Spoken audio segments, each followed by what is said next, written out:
গুনগুনায়া ওই নদীর মাঝে একটা মাছ মনোযোগ সহকারে ওই মাঝি ভাইয়ের দুরুদের আওয়াজ শুনতেছে। হঠাৎ এক জেলে এসে ওই মাছটাকে মেরে নিয়ে গেল। নিয়ে যাওয়ার পর বাজারে নিল, বাজারে নেওয়ার পরে বিক্রি করে। মাছটা মনোযোগ সহকারে নবীর দুরূদ শুনতেছে, আর ওই দিক দিয়া জেলে ভাই মাছটাকে ধরে নিয়ে গেলেন বাজারে বিক্রি করে।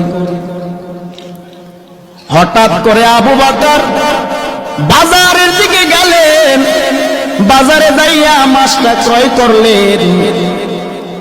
নবীজিকে রহমাতুল লিল আলামিনকে দাওয়াত করেছে আবু বকরের বাড়িতে নবী খেতে আসবে।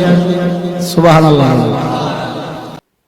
সুপ্রিয় দর্শক, আপনাদেরকে অনেক অনেক মোবারকবাদ এতক্ষণ আমার সাথে থাকার জন্য। যদি আমার এই ভিডিওটি ভালো লেগে থাকে তাহলে একটি লাইক করবেন, কমেন্ট করবেন এবং বেশি বেশি শেয়ার করে দিবেন, যাতে করে আপনার অন্য বন্ধুরা দেখতে পারে।